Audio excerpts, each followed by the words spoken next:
வணக்கம். வரும் சனிக்கிழமை 30ஆம் தேதி ஈவினிங் 6 to 9 நம்மளோட ரெகுலர் ஜோஹோ மீட்டிங் இருக்கு. எல்லா விதமான சந்தேகமும் கேட்டுக்கலாம். மார்க்கெட் மேலே புல் பேக் ரேலியா ரிவர்ஸலா சத்தியமாக 2 நாளில் தெரிஞ்சிடும். நாளைக்கு எக்ஸ்பைரி, மந்த் எக்ஸ்பைரி ப்ளஸ் நாளான்னைக்கு வந்து new contract. And new contract வரும்போது சாட்டர்டே அன்னைக்கு ஓரளவுக்கு நம்மளுக்கு வந்து கிளாரிட்டிஸ் இருக்கும். ஒன்று. ரெண்டாவது, சக்ஸஸ்ஃபுல்லாக மாத கடைசி லாஸ்ட் ட்ரேடிங் முடிஞ்சிருச்சு. மண்டே அன்னைக்கு நியூ ட்ரேடிங் டே ஓப்பன் ஆகும். சக்ஸஸ்ஃபுல்லாக டிசம்பர் கேண்டில் ஒவ்வொரு ஸ்டாக்குக்கும் மந்த்லி கேண்டில் எப்படி க்ளோஸ் ஆகிருக்கு, கரண்ட் லெவல்லேருந்து ரிவர்சல் ஆக போகுதா, என்னென்ன ஸ்டாக் வந்து இன்ட்ரெஸ்டிங்காக இருக்குது, பையிங்கில் இருக்குது. நிறைய ஸ்டாக் நம்ம போன வாரம் டிஸ்கஸ் பண்ண நிறைய ஸ்டாக்ஸ் வந்து அப் ஆகிருக்கு.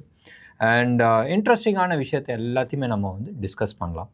ஒன்று, மிக மிக மிக மிக முக்கியமான விஷயம், அடுத்த வருஷம் மார்க்கெட் எப்படி இருக்குன்றதை நம்ம ஓரளவுக்கு கிளாரிட்டிஸ் எடுத்துகிட்டு வரலாம்.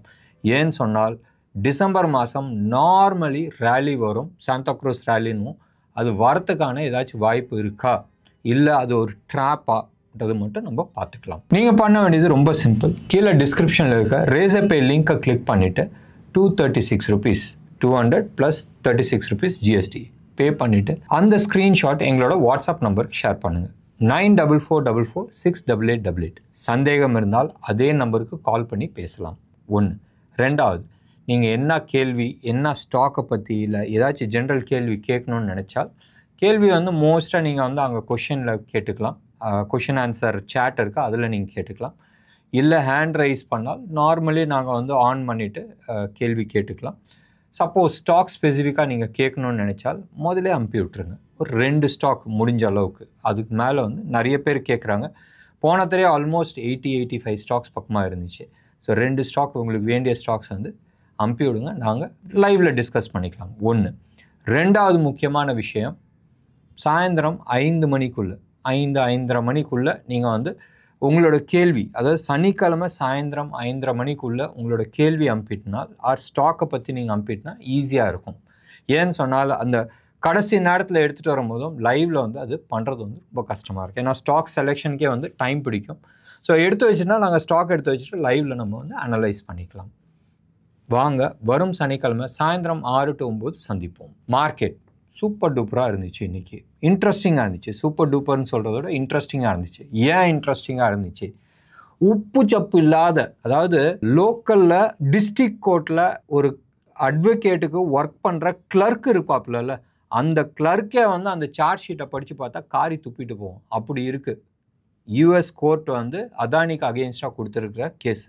ஒரு பேசிக்காக ஒரு சார்ஜ் ஷீட்டில் என்னென்ன இருக்கணுமோ அது கூட இல்லை, அவ்வளோ கேவலமாக இருக்குது. நீங்கள் எடுத்து படித்து பாருங்கள். யார், அதாவது இது வந்து கேஸை வந்து கோர்ட்லேயே நிற்காது. நீங்கள் இதை விடுங்க, ஆர்கியூமெண்ட்டு லொஸ்க்கு கோர்ட்டில் கேஸை நிற்காது. அப்படி தான் இருக்குது. தயவு செஞ்சு அந்த சார்ஜ் ஷீட்டை எடுத்து படித்து பாருங்கள். அப்போ எங்கே இருந்துங்க அந்த இது நிற்கும்? இதுக்கு நடுப்புறம் வந்து எதிர்கட்சி பார்லிமெண்ட்டை போட்டு உருட்டி பரட்டி அதுக்குள்ளே நிறைய மீடியாஸு, இங்கே தமிழ்நாட்டில் இருக்கிற அட்வொகேட்ஸு, ஆடிட்டர்ஸ்ன்னு சொல்கிற எக்கானமிஸ்ட் ஆகட்டும், எல்லாரும் வந்து பெருசாக இன்டர்வியூ கொடுத்துட்ருக்காங்க. டேய், கேஸை போடுப்பா, அவ்வளோ தைரியம் இருக்குது, அவ்வளோ இது கிளாரிட்டி இருக்குன்னா போடுங்க. ஒன்று. ரெண்டாவது வந்து டோன்ட் யூ திங்க், பேசிக்காக ஒரு சின்ன யோசனை பண்ணி பாருங்களேன். Don't you think it was a direct attack? Multiple ஏரியாஸ்லேருந்து பங்களாதேஷ் வந்து கேன்சல் பண்ணுது, ஆஃப்ரிக்காவில் இருக்கிறது சிலது கேன்சல் பண்ணுறாங்க, ஃப்ரான்ஸ் வந்து கேன்சல் பண்ணுது, ரைட்?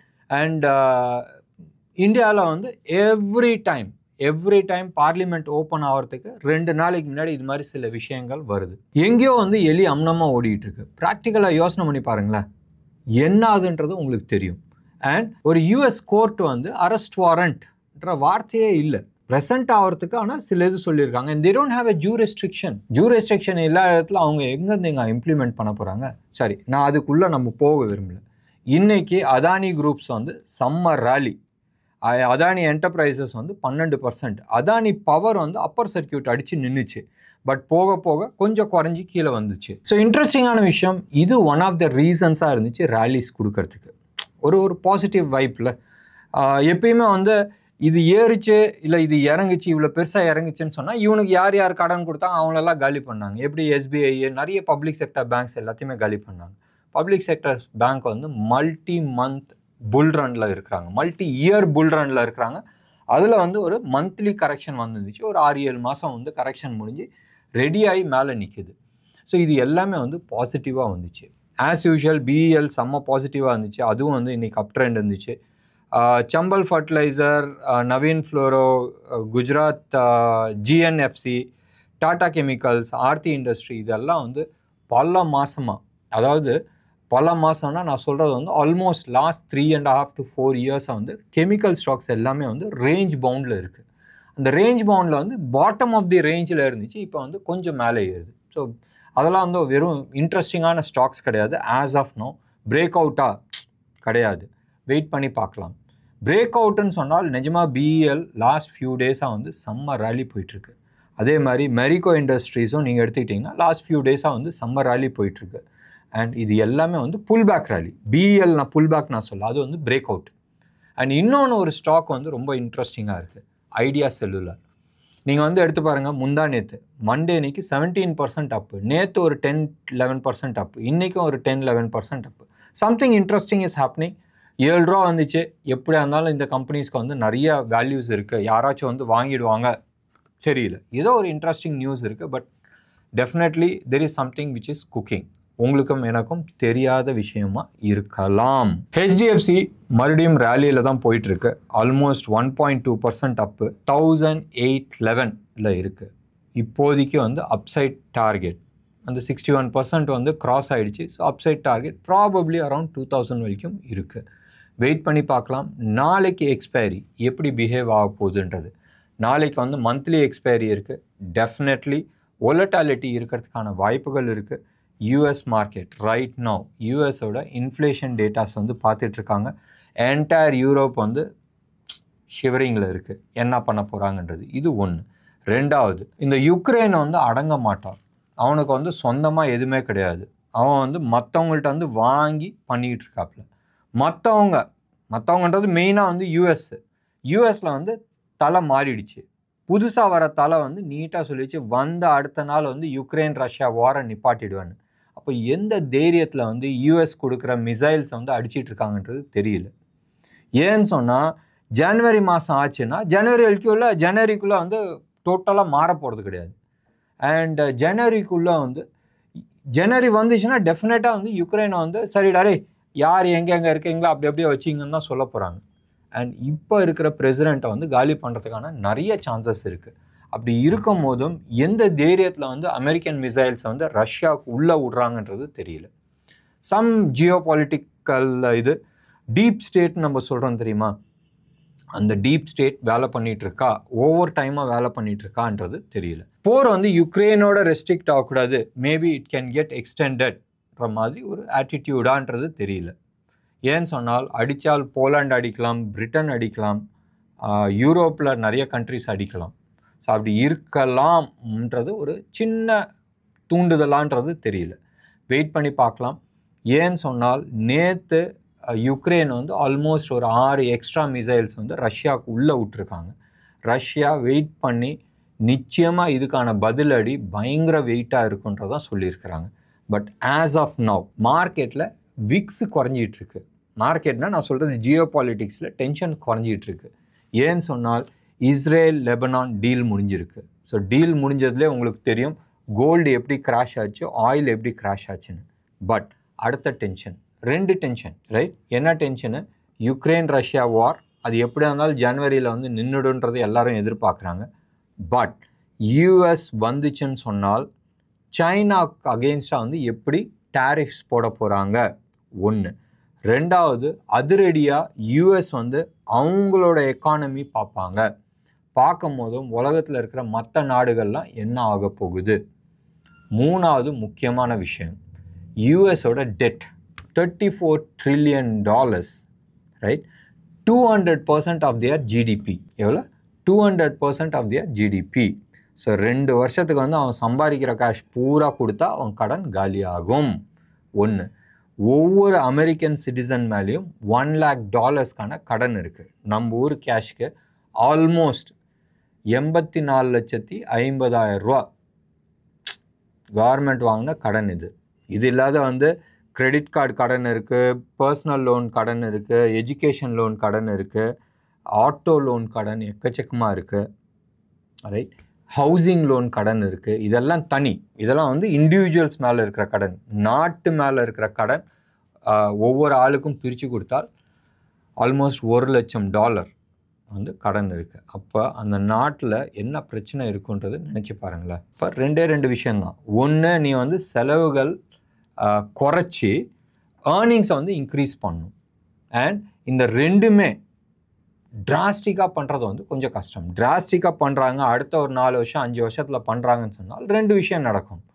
ஒன்று, எக்கானமி ஓரளவுக்கு நல்லா வந்துடும், இல்லைன்னு நான் சொல்ல. பட் ஜென்ரல் பப்ளிக் வந்து அகெயின்ஸ்டாக போகிறதுக்கான சான்சஸ் இருக்குது. கவர்மெண்ட்டுக்கு அகெயின்ஸ்டாக போகிறதுக்கான சான்சஸ் இருக்குது.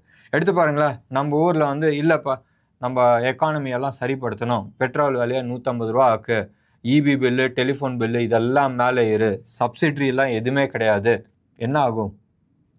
யோசனை பண்ணி பாருங்கள், என்ன மாதிரி கமெண்ட்ஸ் வரும்ன்றது நினச்சி பாருங்களேன். இதுதான் வந்து யூஎஸ்ஓ இல்லை மற்ற நாடுகள், ஒரு நாடு வந்து கடனில் இருக்குது, அவங்களோட வட்டி கட்டுறதுக்கு தடுமாறுறாங்கன்னு சொன்னால் ஐஎம்எஃப் கொடுக்குற மருந்து. அது ஸ்ரீலங்கா ஆகட்டும், பாகிஸ்தான் ஆகட்டும். பாகிஸ்தானில் லைவ் எக்ஸாம்பிள் பார்த்தோம். மிக விரைவில் அந்த மருந்து வந்து இந்த சைட் பங்களாதேஷ்க்கும் கொடுக்கறதுக்கான சான்சஸ் நிறையா இருக்குது. ஸோ இந்த ஜியோ பாலிட்டிக்கல் சிச்சுவேஷன்ஸ் வெயிட் பண்ணி பார்க்க வேண்டிய ஒரு சமாச்சாரம். ஸோ இன்றைக்கி மார்க்கெட்டில் வந்து கிளாரிட்டிஸ் கொடுக்க மாட்டேங்கிறாங்க. மார்க்கெட் மேலே போகுமா கீழே வருமா? டெக்னிக்கல் சார்ட் பிரகாரம் நீங்கள் எடுத்து பார்த்தீங்கன்னா அந்த 24,400-500 லெவலில் வந்து டச் பண்ணிடுச்சு. ஸோ வெயிட் பண்ணி பார்க்கலாம் மேக்ஸிமம் எவ்வளோ தூரம் நாளைக்கு போகுதுன்னு. நாளையோட நவம்பர் கான்ட்ராக்ட் முடிஞ்சிச்சு, நாளான்னைக்கு டிசம்பர் கான்ட்ராக்ட் பார்க்கணும். ரோல் ஓவர் ஹெல்த்தியாக இருக்குது. மறுபடியும் நான் யூஸ் பண்ணுற வேர்ட் ஞாபகம் வச்சுக்கோங்க, ரோல் ஓவர்ன்றது இந்த மந்த் கான்ட்ராக்டை விட்டு அடுத்த மந்த் கான்ட்ராக்டை எடுக்கிறது ஹெல்த்தியாக இருக்குது. இன்றைக்கி மார்க்கெட் வந்து 223 பாயிண்ட்ஸ் வந்து இன்ட்ராடே ஸ்விங்கு. க்ளோஸ் ஆகும்போது 91 பாயிண்ட்ஸ் வந்து நிஃப்டி வந்து ப்ளஸில் க்ளோஸ் ஆச்சு. Futures 34 points premium. இன்றைக்கி பேங்க் நிஃப்டி எக்ஸ்பைரி ஃப்ளாட்டாக தான் க்ளோஸ் ஆகிருக்கும். And 85 points premium. 435 பாயிண்ட்ஸ் வந்து இன்ட்ராடே ஸ்விங். அண்ட் ஃபியூச்சர்ஸ் நீங்கள் எடுத்து பார்த்தீங்கன்னா 24,500 ஹையஸ்ட் கால் ரைட் ஆகிருக்கு. அதே லெவலில் தான் ஆல்மோஸ்ட் அதுலேருந்து கொஞ்சம் கீழே 24,200 ஹையஸ்ட் புட் ரைட்டாக இருக்குது. 24 தான் ஹையஸ்ட் புட்டு, செகண்ட் ஹையஸ்ட் 24,200. ஸோ மேலேயும் லாக் பண்ணிட்டாங்க, கீழேயும் லாக் பண்ணிட்டாங்க. ஸோ வெயிட் பண்ணி நாளைக்கு எப்படி க்ளோஸ் ஆக போகுதுன்றது பார்க்கலாம். நம்ம வந்து அதிரடியாக ஏதாச்சும் இருக்கும்னு நினைக்கிறோம். ஃப்ளாட்டாக அப்படியே முடிச்சிடுவாங்கன்றது ஒரு சின்ன மனசுக்குள்ளே தோணுது. செக்டர் வைஸ் வந்து எதுவுமே பேசுகிறதுக்கு இல்லை, எக்ஸ்எஃப்ஆர் இன்றைக்கி அதானி ஸ்டாக்ஸு இன்ஃப்ராஸ்ட்ரக்சரை வந்து நல்லா தூக்கிடுச்சு. எல்லாமே எடுத்துங்களேன், போர்ட் ஆகட்டும், என்டர்பிரைஸ் ஆகட்டும், எல்லாமே வந்து உங்களுக்கு இன்ஃப்ராஸ்ட்ரக்சர் ஸ்டாக்ஸ். யூரோப்பியன் மார்க்கெட் எல்லாமே வந்து ஃப்ளாட் பாசிட்டிவாக இருக்குது. யூஎஸ் ஃபியூச்சர்ஸ் ஃப்ளாட்டாக வந்து ட்ரேட் ஆகிட்டுருக்கு. நத்திங் மச் இன்ட்ரெஸ்டிங் எங்கே இருக்குதுன்னு சொன்னால் 2 இடத்துல இருக்குது. ஒன்று, கோல்டோட ப்ரைஸு ஆல்மோஸ்ட் 1.3% வந்து அப்போ 1.03 $27 வந்து ஏறி இருக்குது. சில்வர் வந்து ஜாஸ்தி ஏரில் 0.21% ஏறி இருக்குது. ஒன்று. ரெண்டாவது வந்து இன்டர்நேஷ்னல் பாண்ட் மார்க்கெட், எஸ்பெஷலி யூஎஸோட 10 years 20 years and 30 years bond market நல்லா குறைஞ்சி வந்திருக்கு. ஆல்மோஸ்ட் ஒரு 1.5% வந்து குறைஞ்சி வந்திருக்கு. இது வந்து ஒரு பாசிட்டிவ் சைனாக நம்ம வந்து எடுத்துக்கலாம் ஃபார் யூஎஸ். இந்தியாவுக்கு நான் சொல்ல. அண்ட் இந்தியன் ருப்பி டேர்ம்ஸில் நீங்கள் எடுத்துக்கிட்டிங்கன்னு சொன்னால் கோல்டை பொறுத்த வரைக்கும் மறுபடியும் நான் சொல்கிறேன், இந்தியன் ருப்பி டேர்ம்ஸில் எடுத்திங்கன்னா கோல்டு 24 கேரட் 7,850 rupeesல வந்து ட்ரேட் ஆகிட்டுருக்கு. சில்வரை பொறுத்த வரைக்கும் 91,300 லெவலில் ட்ரேட் ஆகிட்டுருக்கு. ரெண்டுமே சென்னையில் wholesale rate, silver and gold. ருப்பியை பொறுத்த வரைக்கும் 84.45 ட்ரேட் ஆகிட்டுருக்கு ரைட் நோ. இந்தியன் மார்க்கெட்டில் ஆல்மோஸ்ட் க்ளோஸ் ஆன லெவல் வந்து 84.40. இன்டர்நேஷ்னல் மார்க்கெட்டில் ட்ரேட் ஆகிட்டுருக்கு அண்ட் 84.45 வந்து ருப்பி வந்து ட்ரேட் ஆகிட்டுருக்கு. நாளைக்கு எக்ஸ்பைரி கொஞ்சம் ரிஸ்கியாக இருக்கும் பாருங்கள்.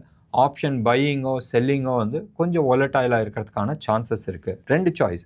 ஒன்று வந்து ஹை வாலட்டாலிட்டி இருக்கும், இல்லைன்னு சொன்னால் அப்படியே ஒரு சின்ன ரேஞ்ச் பவுண்ட்லேயே முடிச்சுட்டு போகிறதுக்கு வாய்ப்புகள் இருக்குது.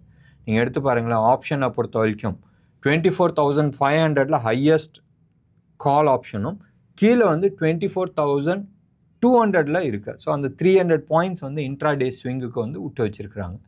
வெயிட் பண்ணி நாளைக்கு எப்படி இருக்குன்றது பார்க்கலாம். எஃப்ஐஐஸ் இன்னைக்கு சூப்பராக வாங்கியிருக்கிறாங்க. 7,78 lakhs வந்து வாங்கியிருக்கிறாங்க. ரொம்ப நாள் கழித்து பாசிட்டிவ் இல்லை, அந்த இதை விட்டுருங்க. 2 நாளைக்கு முன்னாடி வந்து 10,000 கோடி பக்கமாக வாங்கினது விட்டுருங்க. அது வந்து பிகாஸ் ஆஃப் ரீபேலன்சிங் கோசரம். இன்றைக்கி ரியலாகவே வந்து வாங்கினது வந்து 7,78 lakh rupeesக்கு வாங்கியிருக்கிறாங்க. நம்ம டிஐஐஸ் 1,300 கோடிக்கு வந்து வாங்கியிருக்கிறாங்க. இது ரெண்டுமே வந்து பாசிட்டிவான நியூஸ். எக்ஸப்ட் ஃபார் திஸ் வேறு எதுவுமே வந்து பாசிட்டிவ் இல்லை. என்ன நேயர்களே, இன்றைக்கி ப்ரோக்ராம் உங்களுக்கு பிடிச்சிருந்துச்சுன்னா லைக் பண்ணுங்கள், ஷேர் பண்ணுங்கள். டெஃபினட்டாக உங்களோட கமெண்ட் பாக்ஸில் கொடுங்க. நன்றி, வணக்கம்.